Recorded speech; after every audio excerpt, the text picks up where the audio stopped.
Now, before we begin, actually, I don't do this a lot on here, but I want to talk about two games that I picked up digitally. And I will always pretty much be like a physical first sort of guy, you know, but I picked up a couple of games recently on Steam that I really want to talk about because they're fucking excellent as far as I'm concerned. And those games are Cuphead and A Hat in Time. Hopefully I found some little graphics here to show these off.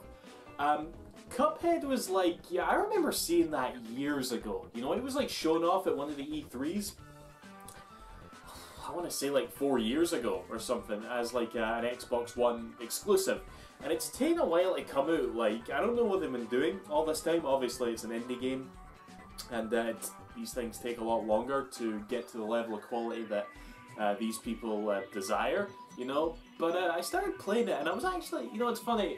The game footage of this has been out for a very long time, but I never really properly knew what type of game it was, because I downloaded it, and I'm like, alright, here we go, nice cute little 1930s animation-inspired platformer. It's actually a sort of run-and-gun game, like Contra or Gunstar Heroes and stuff, you know, and I was kind of surprised by that. I was like, huh, that's the sort of game it is. And it's hard as fuck, okay? The tutorial isn't hard, okay? I got for the tutorial, no fucking problem. But yeah, the game is hard as dick. It really is. I had my first rage quit last night, and I was just like, alright, fuck this game. And I was just like, man, I will beat it. I will beat that game. It's really, really good, and I'm enjoying it immensely. Hat in Time, on the other hand, I was actually quite surprised by it so far, because that also has been in development for a very long time. And it totally became like one of those games, like, just to throw others out there, like Ukulele, Mighty Number 9, Shovel Knight. You know, these sort of games that get announced for Kickstarter or whatever platform of choice that the funding they choose, and based on what is initially shown, there's like so much promise there that it kind of gets a cult following before the game even comes out. Okay, that definitely happened with, like, again, Mighty Number 9, Shovel Knight and all that. Because you saw like Hat in Time fan art, Hat in Time impressions like everywhere, and now it's actually coming out. And for me personally, it's also a good example of a game where I kind of got a bit bored waiting for it and kind of like forgot about it. Because I didn't back it on Kickstarter, but I did like put some money towards it to get like the alpha build. Because I was quite curious at the time to like pick up the alpha build. And at the time my PC was shite. I couldn't really run it that well. I could run it, but it ran like shite. A simple game like that, it was really bad. But yeah, with the game coming out, I was like, oh, the game came out. And I actually completely forgot that I had even bought it technically. So there it was sitting in my Steam library, completely released and updated. I'm like, alright, let's give this a go. And I was so surprised. It is such a fun, very pretty, very... I say this a lot, but it is so fucking charming, you know, to the little, especially like the main character, Hat Girl, you know, is that her real name? I don't know, but she is so like adorable to her little like voice clips, to her little like animations, you know, it's so, the game is charming. Okay, that's pretty much it. So yeah, really enjoying both of those games. Both of them have crashed on me at least once. You know, that's a thing. It was kind of annoying, I got them both in the same night, but whatever. I'm gonna continue them, and hopefully I'll beat Cuphead, because that game's hard. Okay, so on to physical releases here. I heard about this a while ago. By the way, a little follow-up from my last collection update. You'll know I showed off a Dreamcast arcade stick that I got. Guys, I have really fallen in love with that thing, you know, like playing fighting games with an arcade stick now, you know, it's really something that it's kind of like how I've been playing fighting games all my life, sort of thing, you know. It really changes how you play the game and how quickly you can put your inputs. It really is, and I really have fallen in love with it. So I picked this up. This is the Trio Linker Plus 2. I saw like a few people talking about this online, and what this basically is it allows you to connect Dreamcast, GameCube, and PS1 and PS2 stuff to other devices. It works on the PS3, it works on the PC, it doesn't work on the PS4. It was kind of like manufactured before the PS4 came out, I guess, and I was really gutted that it didn't work on the PS4, but, you know, probably more importantly, it works on the PC, so I can use my Dreamcast arcade stick on the PC. I've been playing like a little bit of Tekken with it, works perfectly, so nice wee purchase there as far as I'm concerned. I'll say that again, the Trio Linker Plus 2, if anybody's interested, which, you know, you're probably not, because you probably just get a standard USB fight stick in this day and age, which I probably should do, but that Dreamcast one's really good, so fuck it. Okay. Speaking of Dreamcast fighters, I guess I'm kind of like trying to get more, quite frankly, pretty much just as an excuse to use this arcade stick more. So I got a Phaeton Vapors 2. This was only released in Europe and Japan, I want to say. I don't think America got this one. I might be wrong on that. But yeah, this is a sequel to Phaeton Vapors for the Sega Saturn, which was a really fun fighting game for that, for sure. It kind of uses the same engine as Virtua Fighter 2, and Virtua Fighter 3 on the Dreamcast is apparently not that, like, good. At least not in terms of, it wasn't ported that well from the arcade. I don't know that, I'm only going on what I've heard other people say. I've not played Virtua Fighter 3 that much myself. But I think it was mainly because it was outsourced to someone else, but for this one, AM2, like, ported it themselves. So it came out, this one came out really good. So yeah, Phaeton Vapors 2, nice wee one to have. I'll probably like focus on some of the other Capcom fighters that I don't have yet, like Capcom vs SNK 1 and 2, and I think both of those are for the Dreamcast. I don't know, but whatever. That's there, the new anyway, so it's pretty cool. Okay, and here we have another 3DS game. Actually, it's still amazing me how many of these bastards are coming out. And I got here Layton's Mystery Adventure. Let me read the whole title. Lady Layton's Mystery Journey, Catriles and the Mysterious and the I can't even fucking read it. There, just look it up. That's it there. Can't even say her name, like Catrile.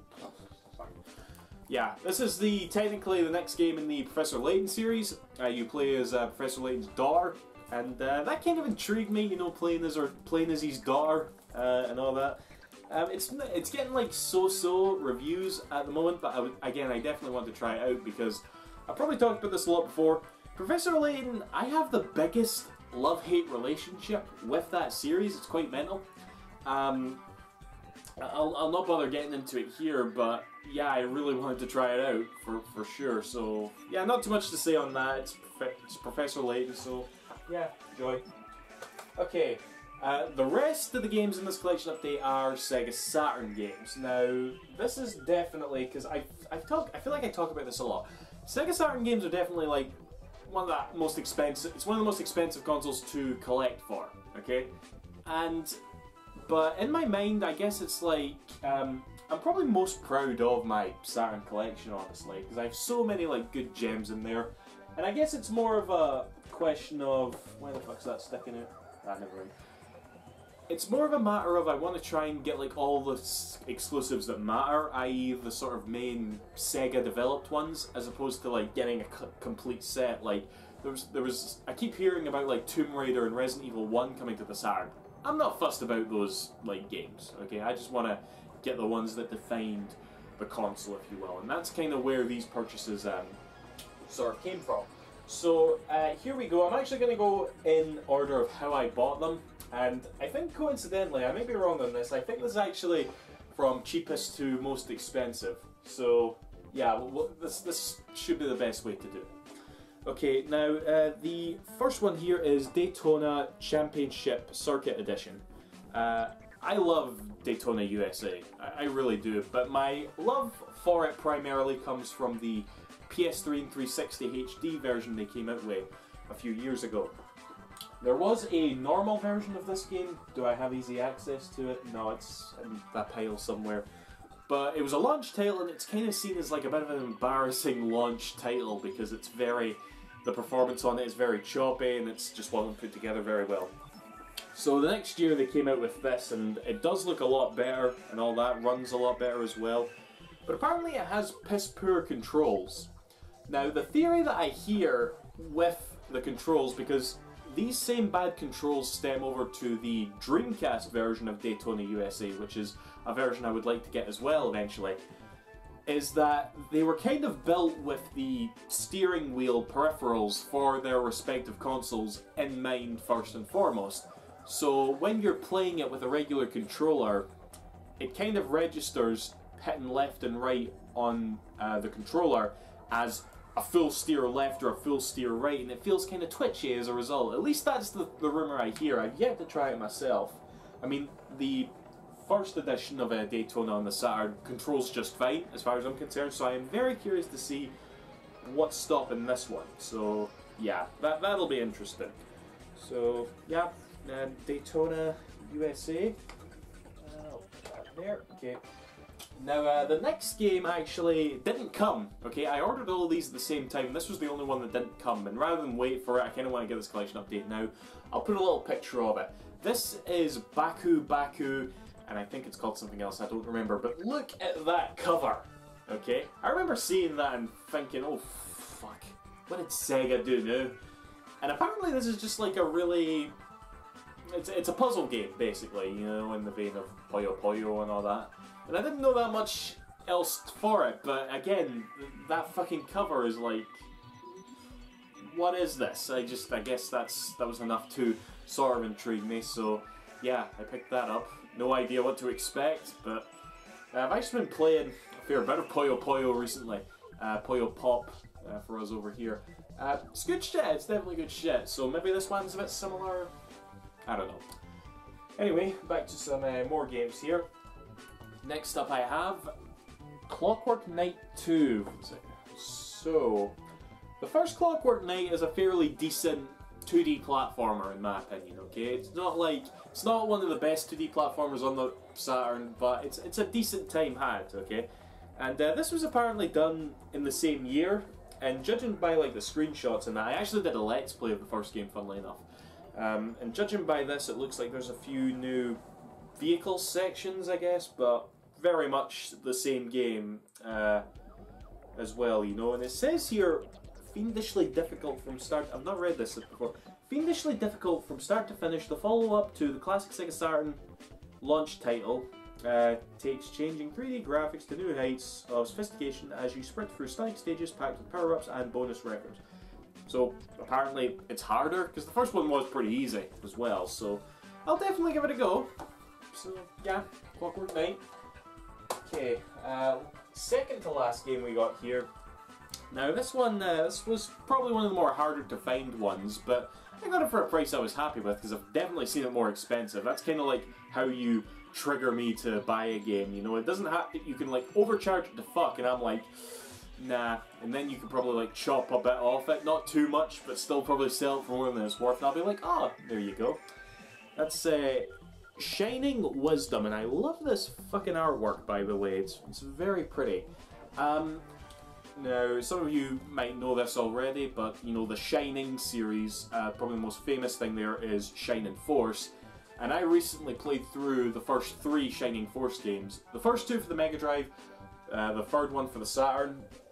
They are they're strategy RPGs, and they are fucking excellent. I really love the Shining series.